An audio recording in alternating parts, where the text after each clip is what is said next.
Should you stop traveling too much? When Boracay still had low seasons, few people, we enjoyed walking up and down stations 1-2 barefoot. The next time we came there, it was still low season, but this time we explored station 3. Very few people there. Today, Boracay doesn't have a low and slow season. It's always full. When we started traveling, it was after 10 years of working in a financial services company. We traveled 2-3 times a year. We never borrowed the money to travel. We never booked a too expensive place to stay. Fact, we first tried the backpacker places before finally upgrading to better places when we had kids, family rooms, because we needed the space. Social media. If there was a social media platform when I started traveling, you bet I had an account. However, I never posted our travels there. We did not advertise or inform our extended friends that we were out of the country. We still practice this today. In fact, I may be typing this in Mindanao and you wouldn't know. Right? Or maybe I'm in Macau, or Maldives. Or maybe, more accurately, I typed this up during different vacations. You never know. It doesn't matter. What does matter is, are you traveling too much? With newfound freedom of freelancing, and the Instagram envy created by single nomad Caucasian freelancers, you may have succumbed to the temptation of copying their lifestyles. That's too bad. Why? You, Jomar, traveled extensively as you just admitted.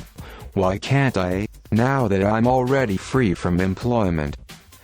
I'm asking the question that maybe you're traveling too much because the purpose of your incessant monthly travels may be more envy, I'll show you, other than your own happiness.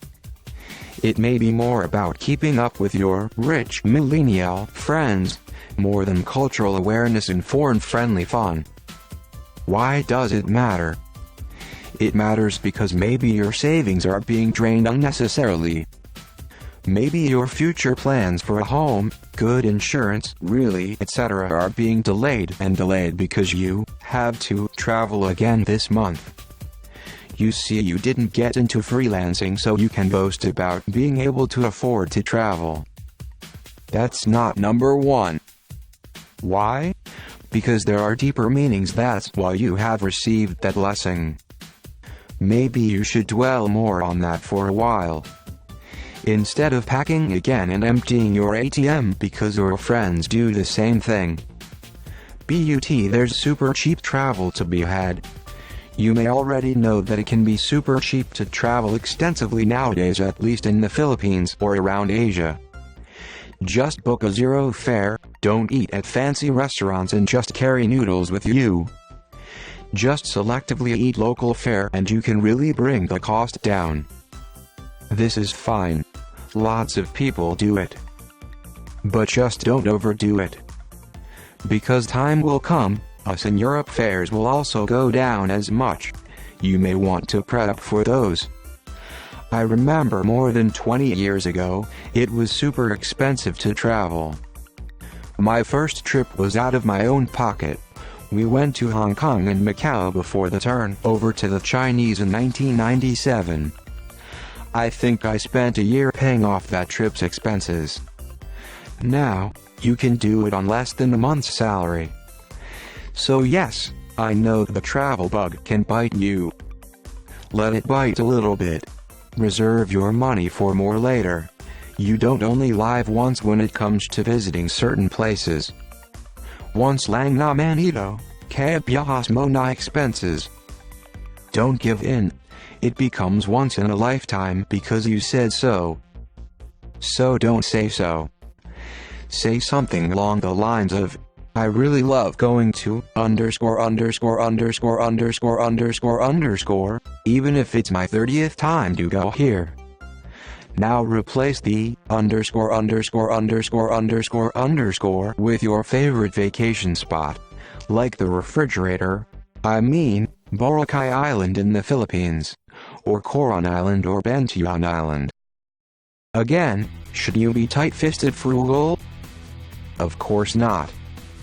Just be smart with your expenses. Say yes to certain important things, top-of-the-line gaming rig, or mid-level PC for work, your choice. Don't kid yourself that the rich has everything top of the line. You know why? Because it's true. They do. The new Mac Pro comes out, they have 3. The new BMW comes out, they have 1, of each color. But that's them.